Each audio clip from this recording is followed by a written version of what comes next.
All right, guys, welcome back to the Liz Wheeler Show. I love the Met Gala. It happened last night, and I love to hate it is actually a more accurate way to describe it. It is a snobby elite fest. Supposed to be a charity event, ostensibly as a charity event, but really it's just Anna Wintour's snobby club. And it has rules like no guest allowed. Like if you're invited, you don't get a +1. Your spouse can't come, just you. Every single one of the 400 guests are handpicked by Anna Wintour and her snobby friends. This year, this is political. I promise you it's political. You might be thinking I don't care about Hollywood celebrities and awards shows and red carpets. Oh, but you'll care about this. This year's theme was in honor of Karl. In honor of Karl is supposed to be Karl Lagerfeld, one of the most famous fashion designers of all times. He was basically the brains and artistic genius behind the Chanel brand that we're all famous for. He's famous for giving a feel to the aesthetic of wealth. I think that's how Vox described it. The aesthetics of wealth, that is due to Karl Lagerfeld. So if we think of like pearls as being wealthy, that's something that was the brainchild of Karl Lagerfeld. But this guy, I got to tell you, I was doing some reading about him in the lead up to the show because I was like, okay, so what are these celebrities going to be dressed as, right? If they're trying to honor Karl, what does that mean? What's going to be on brand for Karl Lagerfeld? That's when I found this phrase, the aesthetics of wealth. But let me tell you, Karl Lagerfeld is like a hilarious human being. A very, very funny. I was laughing reading some of his biographical information.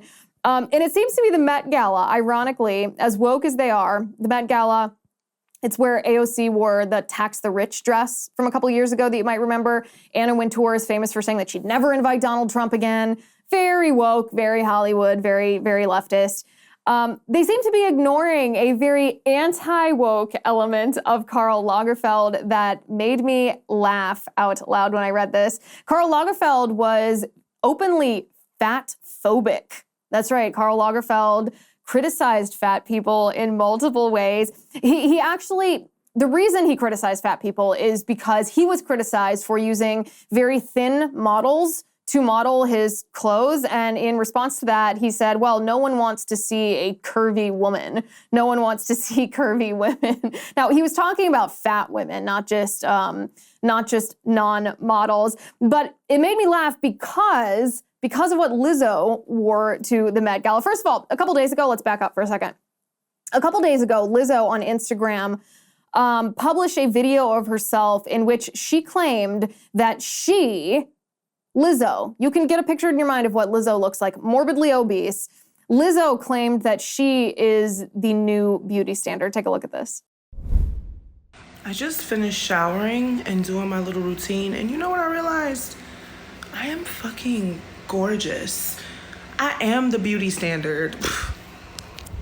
Catch up, bitch. Oh, Lizzo is the beauty standard. Imagine what Karl Lagerfeld would have said to her about her.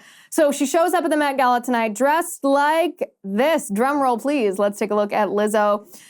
Lizzo came dressed at what I can only describe as a gigantic referee.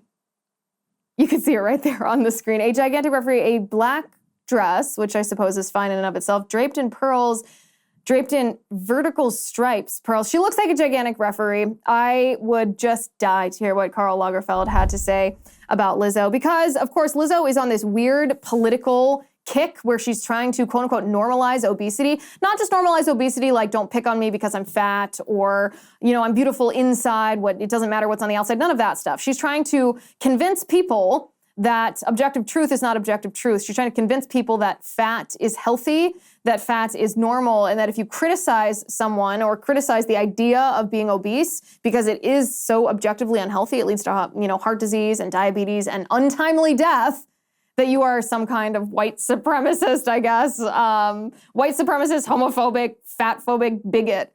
And Lizzo showed up to the Met Gala like this. But this is not all that Karl Lagerfeld said that made me laugh. We are going to get into a few of his political points that, like I said, the Met Gala is simply turning their heads, looking the other way because they don't want to highlight what he thought. And in a moment, you will see why. Let's get to it.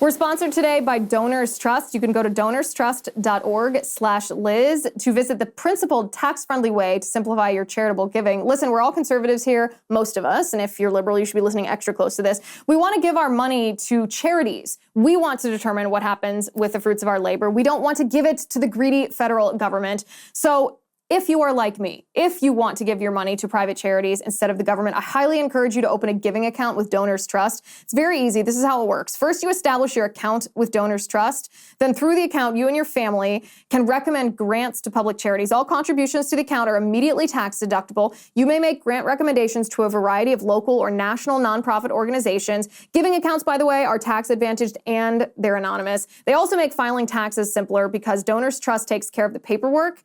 Instead of digging up receipts ahead of tax day, Donors Trust givers are free to focus on their charitable goals. So whether you want to give to charities fighting woke gender ideology or saving unborn babies, or pushing back against government overreach, discover whether Donors Trust is a giving account provider for you. Visit donorstrust.org/Liz. That's donorstrust.org/Liz.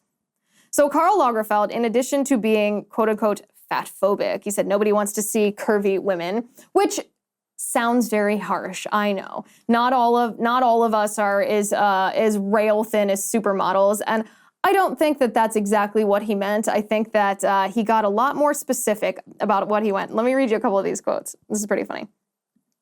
He said, he was asked, this is from a Vox.com article. He said, when he was asked how he felt about the German women's magazine Brigitte announcing that it would only publish photographs of quote-unquote real women instead of models, Lagerfeld said, quote, "You've got fat mothers with their bags of chips sitting in front of the television and saying that thin models are ugly. The world of beautiful clothing is about dreams and illusions," he said.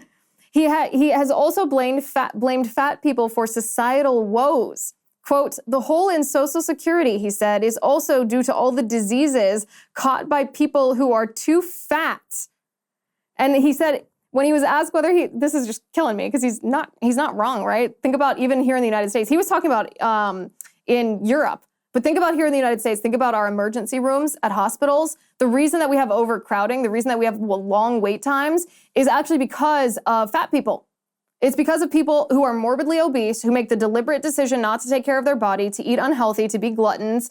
And the result of that is heart disease. The result of that is diabetes. The result of that is emergencies. And they overpopulate our emergency rooms to the detriment of the rest of society. Now, this is not a commentary on the dignity and value of people who are obese. It is, however, a method of accountability.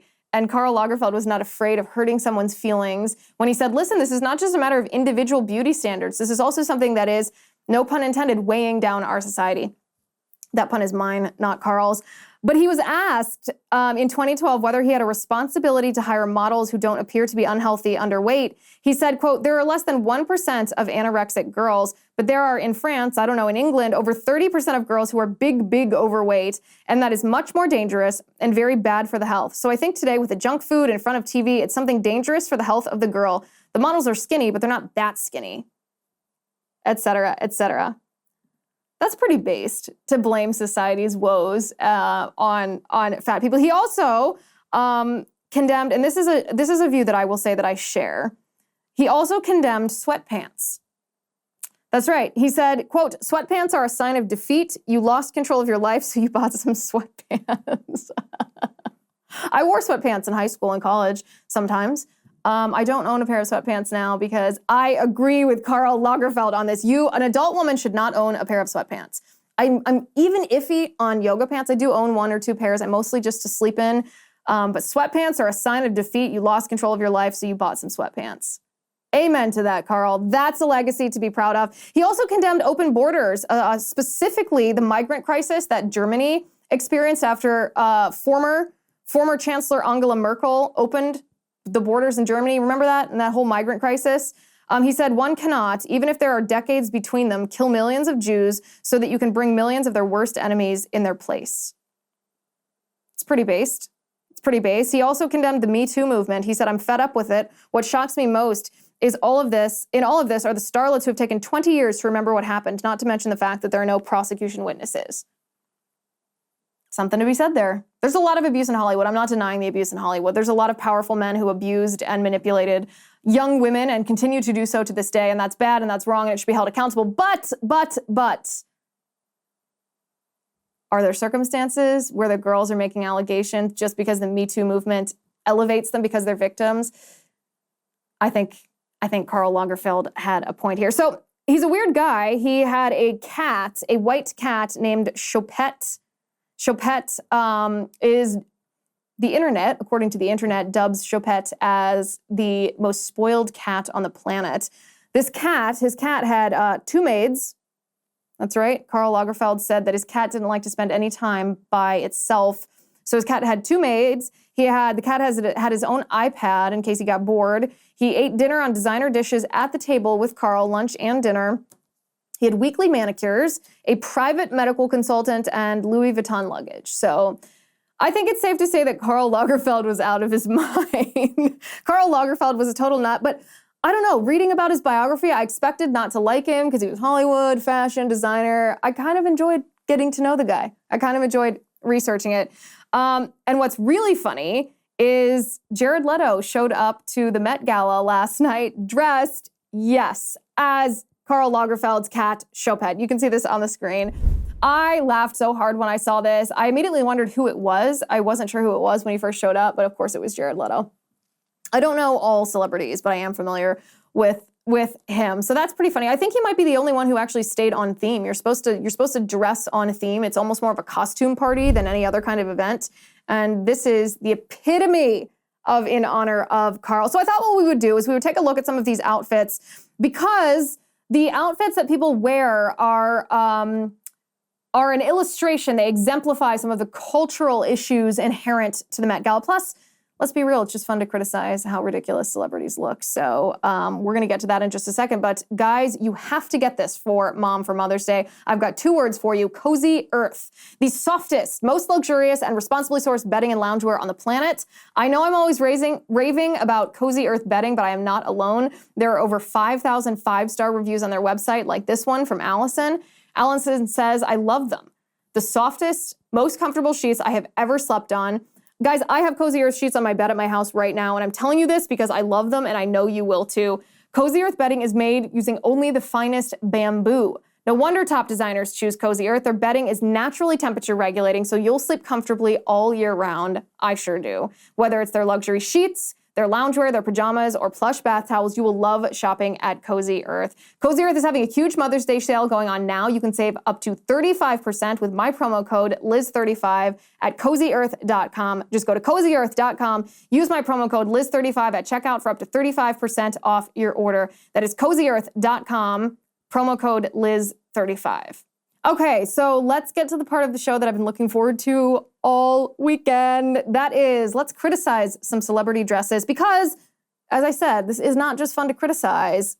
It is just fun to criticize, but there's also a cultural commentary inherent to this that we should examine. So without further ado, producer Matt, could we bring up the first outfit here? Who do we have? Drum roll, please. I don't know about you guys. I don't know all the celebrities, all the names of all the celebrities. My celebrity knowledge is limited to maybe like 10 years ago. Gabrielle Union and Dwayne Wade. Gabrielle Union wearing a long red raincoat. What is it, raining? Dwayne Wade wearing some kind of cape. Okay, well, Dwayne Wade looks like he's pretending to be Casanova and Gabrielle Union looks angry.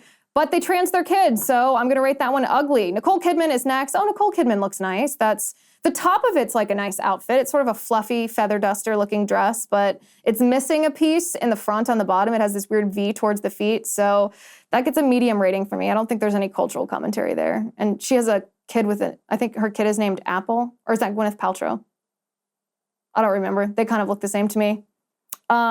Okay, that one's nothing special. Let's see the next one. Karlie Kloss.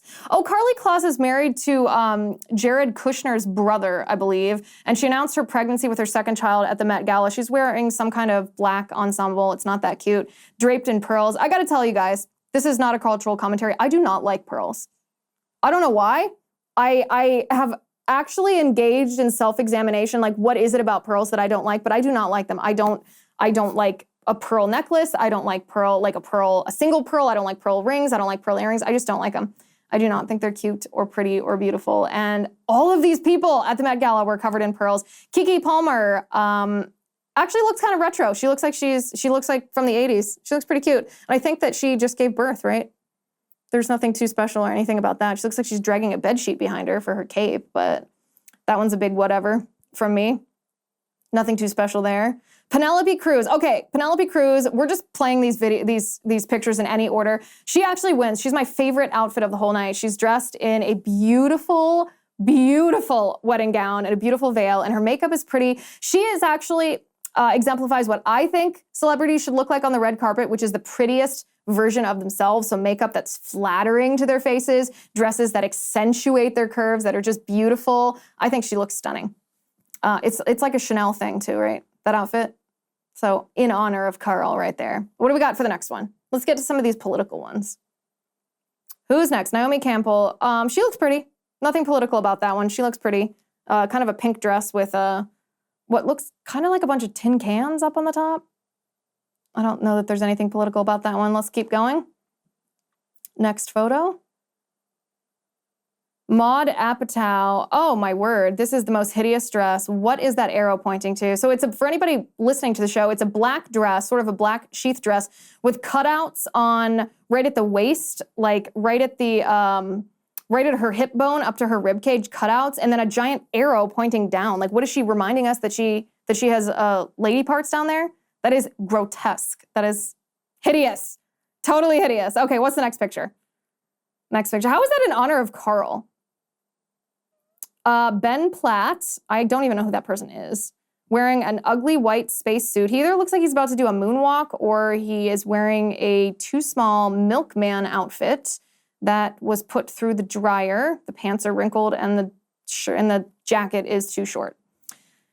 I cannot imagine what these people are thinking. Rita Ora is wearing what looks like a funeral ensemble that went through a wood chipper. That is not cute. I don't understand. Celebrities have all this opportunity to dress in amazing outfits, and they pick the most ridiculous ensembles. This is Ashley Graham, who is stunning, wearing, I don't even know how to describe that. It looks like a feather duster at the bottom. It looks like she is flying through, looks like an airplane. It's got these weird hips to it. Very odd outfit. Let's go to the next one. Taika Waititi, who the heck is that? I don't even know who this person is. Wearing a bathrobe, a silk bathrobe with a string of pearls. That's not cute. That's not cute at all. That's not cute at all. Grace Elizabeth, I don't know who that is either, but she looks pretty. She's wearing some kind of pink outfit, pink cutout outfit. Okay, let's go through these. Let's go through these a lot faster to get to the political stuff. Rami Malek, is he wearing, when I first saw this photo, I actually thought he was wearing earrings, but I think that that's the chandelier in the background, so there's nothing special to that one. James Corden and his wife. James Corden looks the same way he always does. He looks like a maitre d'. He looks like a waiter. Brian Tyree Henry in some kind of crazy cape, layered cape. Baz Luhrmann and Catherine Martin. Celebrities are the nuttiest people on the face of this earth. Really, they are. Iman Haman looks beautiful. Karen Elson is again dressed in this black see-through. I don't get the see-through stuff on the red carpet. I really don't. Lala Anthony is one of the hosts. I think she hosted it. She looks pretty except for the sunglasses. I do like that outfit. It's cute. I don't know if there's anything else. Anna Wintour. Let's stop with Anna Wintour. She was the one who hosted this, and she looks like she's just going out for a walk in the rain. There is nothing special about this outfit. So here's the thing. Here's the political comment that I would make. When you are hosting an event that's one of the most highly visible events in the entire world, and it's dedicated to art, don't you think you should step back and ask yourself, what is art? Like, what is art? What's the purpose of art?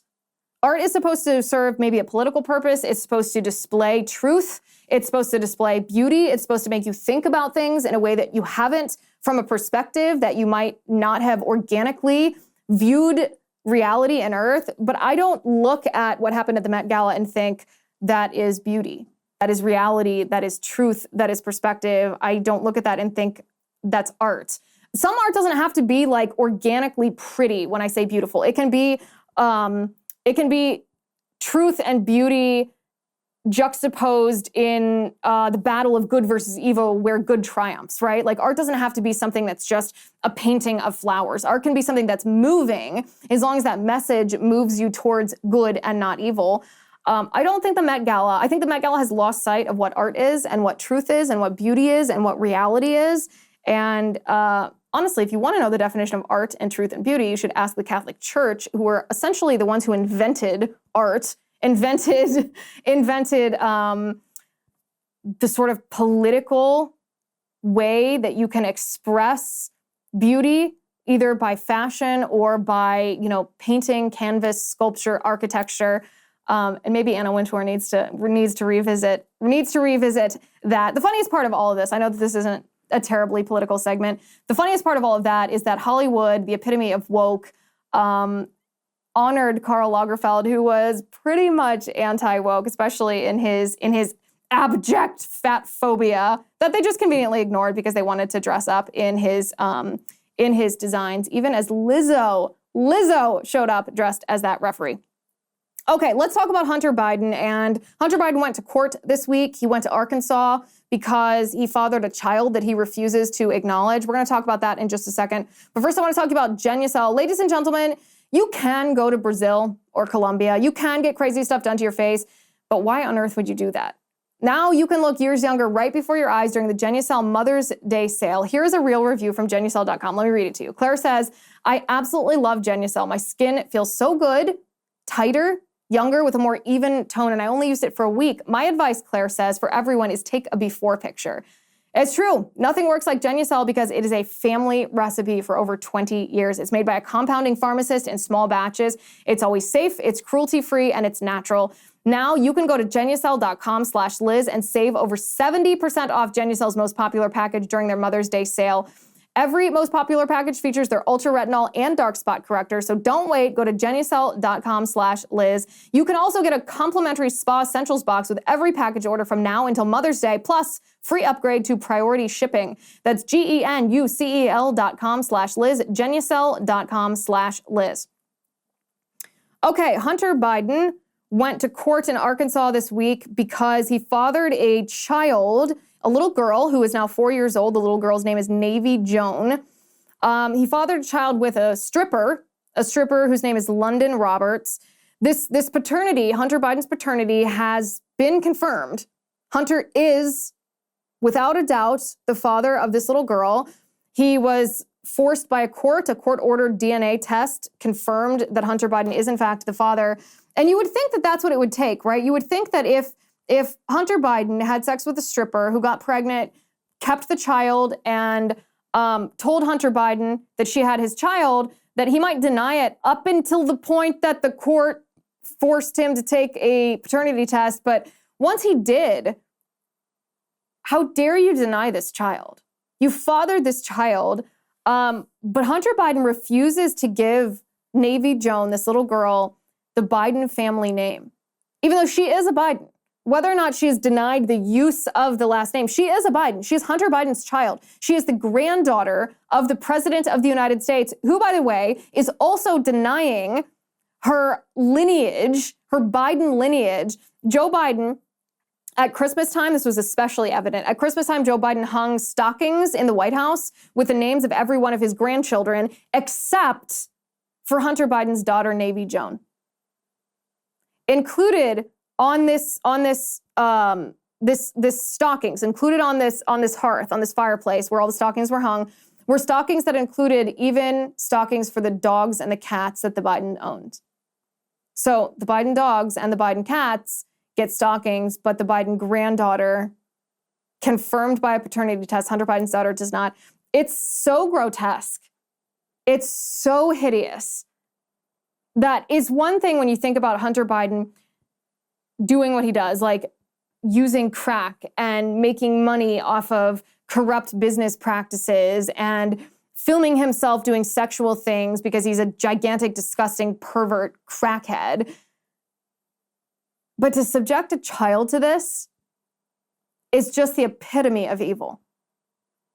It's so awful. And the media, by the way, has given Hunter Biden a pass for being a horrible human being. The reason he was in court in Arkansas this week was not to establish paternity for this child. Paternity has already been proven. The reason Hunter Biden was in court was because he was petitioning the court to reduce his child support payments. He doesn't want to support Navy Joan. He doesn't want to support his daughter. He wants to take money away from her. He doesn't want to, he wants to be a deadbeat dad. And he actually went to court in Arkansas to petition the court to allow him to be a deadbeat dad. And the mainstream media has just given him a complete pass for this, a complete pass for being a horrible human being, which is ironic in two ways. First of all, it's ironic because Democrats claim to be the party that champions women. They claim to be the party that champions single moms. And yet, what Hunter Biden is doing from the lap of luxury where he lives is he's ignoring this child, his daughter.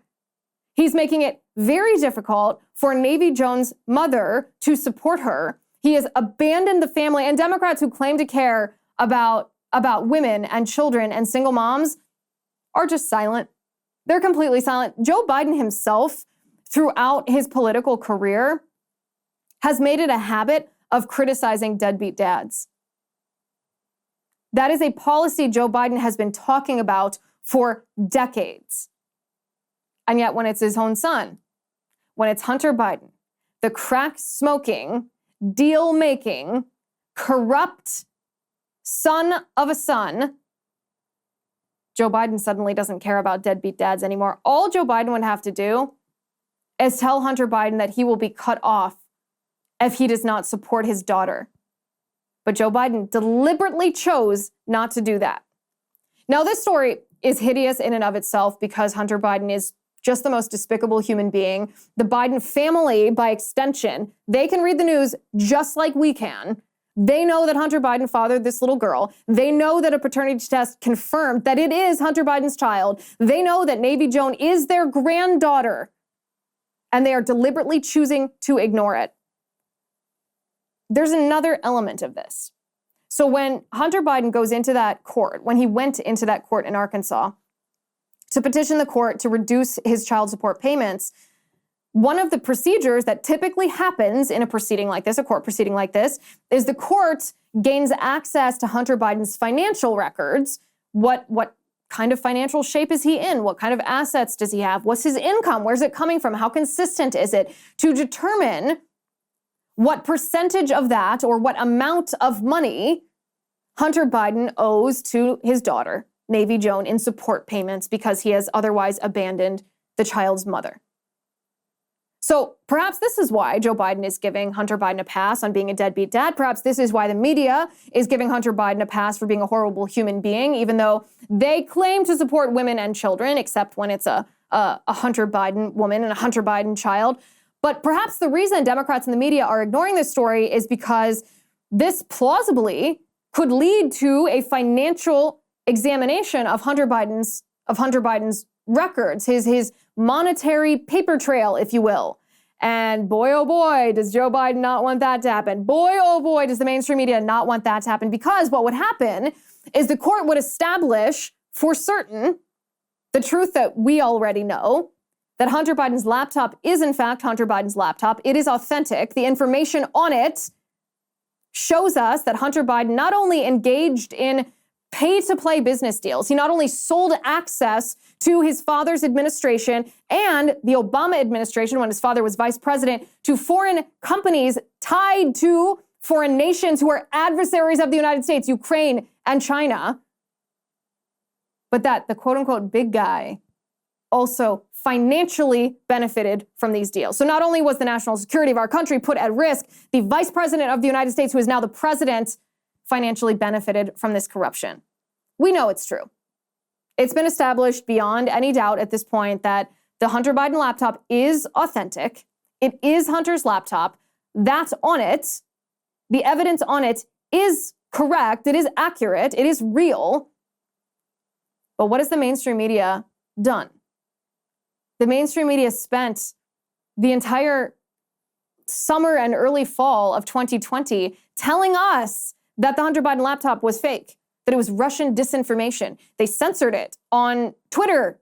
And on Facebook, they wrote articles saying that it was fake. There were 51 intelligence officials that signed a letter saying it looks a lot like Russian disinformation. We should ignore it, so that voters didn't take it into account during the 2020 presidential election. And what if, engage in this thought experiment with me, what if Hunter Biden goes to court in Arkansas to establish the fact that he wants to be a deadbeat dad? He doesn't want to pay child support payments for his daughter, Navy Joan, who he refuses to acknowledge. But when he's there asking the court for permission to be a deadbeat dad, they say, well, okay, let's take a look at your financial records to see what it is that you can afford or not afford to give financially to your daughter. While they're doing that, they have to establish where his income comes from and how much money he has and what his assets are to determine what's fair and what he has the ability to pay. And what if they have to certify that the Hunter Biden laptop is real, because they have to examine it to determine what money he got, when, and from whom?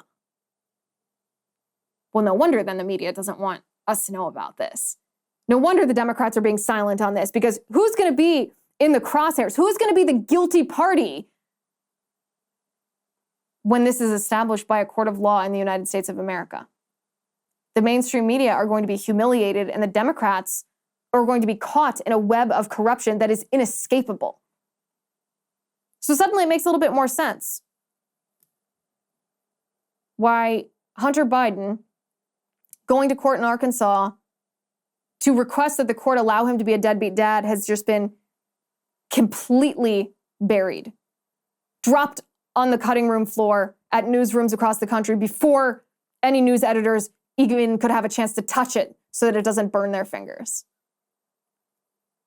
Hunter Biden is not only a despicable, horrible human being, the depth of the Biden family corruption, I think, would shock even conservatives if we knew the extent of it. Then, of course, we have Republicans on the other side of the aisle, Republicans who are criticizing Florida Governor Ron DeSantis because DeSantis is taking on Disney. So Disney is suing DeSantis because he and the state of Florida, not the state of California, I wish, the state of Florida, including the Florida legislature, revoked Disney's special privilege of self-governance where they're located. This was not done as political retaliation. It's not the deprivation of a right owed to Disney, because it's a special privilege. It's something that was extended by the legislature and the governor of Florida at the time when Disney was serving the interests of the people of Florida. When Disney stopped serving the interests of the people of Florida, when they started grooming kids with their intentional, quote unquote, queerness agenda that they insert into their children's programming by their own admission, DeSantis and the legislature in Florida decided that, Disney no longer serves the interest of the people of Florida, so they revoked the special privilege of self-governance that Disney had. Disney's suing DeSantis over it. DeSantis is fighting back, and you would think it would be very obvious that Republicans would side with DeSantis because DeSantis is in the right. This is a power he had as governor. It's a clear matter of right and wrong, Disney engaging in wrong, DeSantis being right. You'd think that Democrats would be the ones that would oppose this. Not even all Democrats, you would think. You would think it would just be radical leftists that oppose DeSantis. But even fair-minded liberals and Democrats would see that what Disney is doing to groom our children is bad, it's wrong, it's destructive, and it's evil. That's why when DeSantis in Florida passed the parental rights and education law, the majority of both Republicans and Democrats supported that law, which disallowed schools to teach radical gender ideology in kindergarten, first, second, and third grade, and prohibited schools from hiding from parents when their children were transitioning at school. The majority of even Democrats supported that bill. But oddly enough, in this case, now that Disney's suing DeSantis, Republicans are criticizing DeSantis. And you have to stop and think, why is that? Why are Republicans of all people criticizing DeSantis? And I think that we have the answer here in a Daily Caller article titled, "Republicans Ripping DeSantis for Feuding with Disney Took the Company's Campaign Cash." Oh, well, there you go. This is what the Daily Caller writes. House Speaker Kevin McCarthy said on Thursday that DeSantis should, quote, sit down and negotiate with the company rather than pursue legislative action against them. McCarthy has also been the recipient of Disney PAC funds, with the McCarthy Victory Fund, a joint fundraising group with congressional Republicans, receiving $47,500 since 2015. This is per the FEC. Individually, McCarthy also received contributions from top Disney executives such as Bill Bailey, Disney's Senior Vice President of Government Relations in Washington, D.C., former Chairman and CEO Bob Chapek, Kevin Lansbury, the Chief Financial Officer of Disney Parks, and Jeff Fahali, the President of Walt Disney World Resort, which has been the focus of DeSantis' ire. Okay, there we go. Well, it says similar, the Daily Caller says, similar to McCarthy's comments, Florida Republican Senator Rick Scott, who is DeSantis' immediate predecessor as governor of Florida, also criticized DeSantis' position against Disney, calling for cooler heads to prevail and that both parties, quote, start working together. The Daily Caller reports during his tenure as governor, Scott's super PAC, Let's Go to Work, received $252,503.34, this in 2015, from the Walt Disney Parks and Resorts as an in-kind donation, per a report from the Orlando Sentinel. Disney also sent a donation of $730,000 to Florida GOP in 2014, which spent heavily on Scott's campaign, according again to the Orlando Sentinel. FEC records reveal that Disney's PAC has donated $2,000 to Scott since he became a senator. In a written statement, Scott senior advisor Chris Hartland said the senator, quote, does not make policy decisions based on political donations, which absolutely slayed me. Of course he does. Of course he's influenced by that. The fact that he's lying actually compounds this problem and makes it worse. He is lying. Of course, this is a lie. Every politician, when they get a significant amount of money, cannot help themselves but be influenced in their behavior, their actions, and their decision-making by whether or not they need the money from the donor who has a specific agenda, and that is why they gave the money to the politician in the first place. That's how politicians work. It's how campaigns work. It's how political donations work. It's why the lobbyist class is so powerful. It's actually why I argue against term limits in Congress.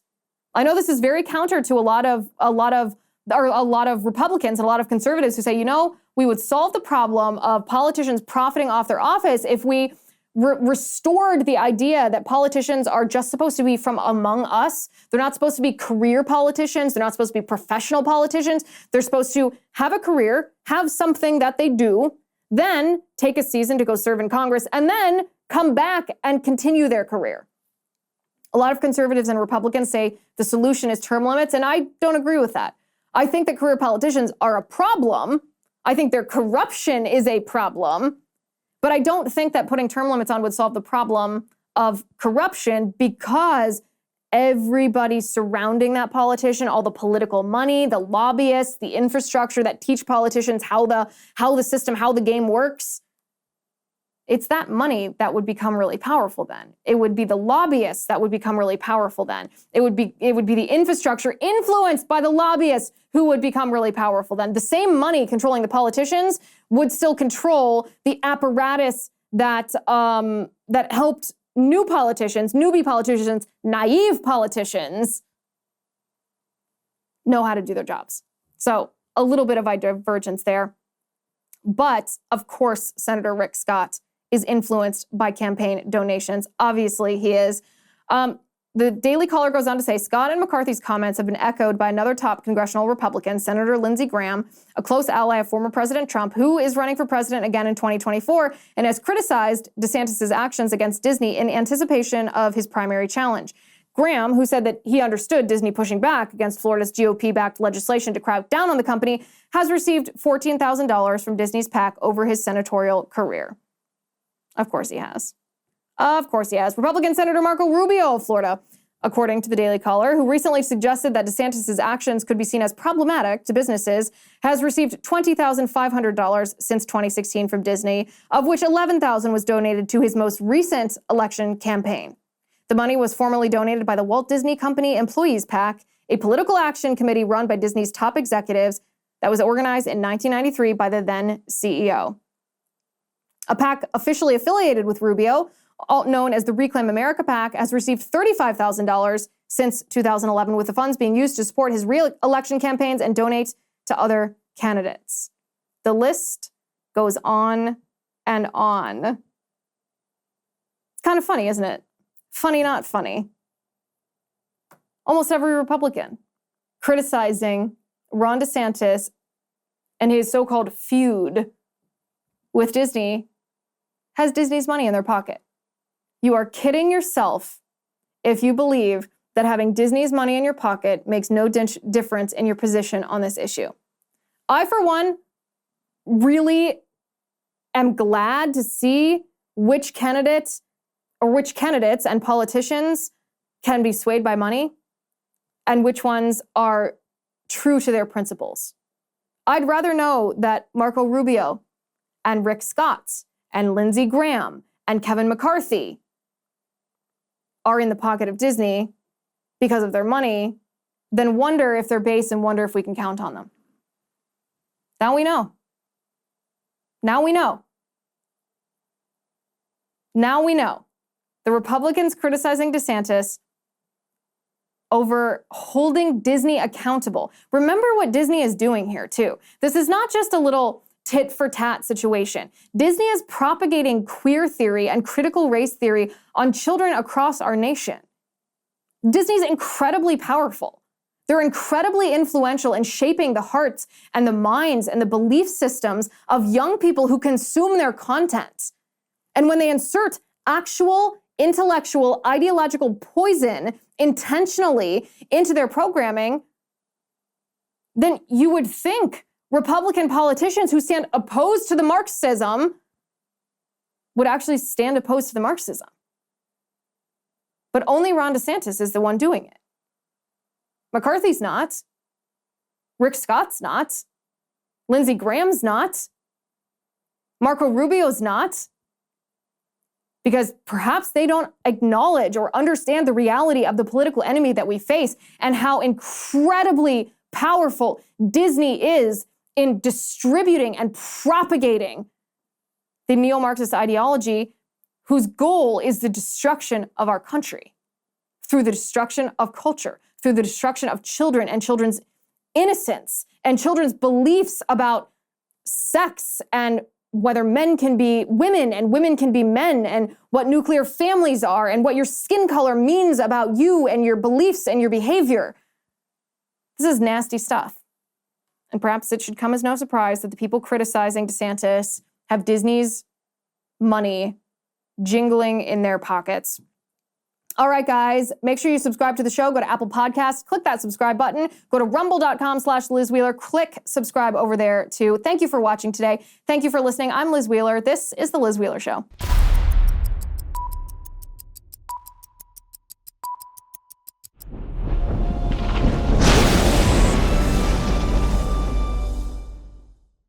If you haven't already, give this video a thumbs up, hit the subscribe button below, and ring the bell to make sure you never miss a video.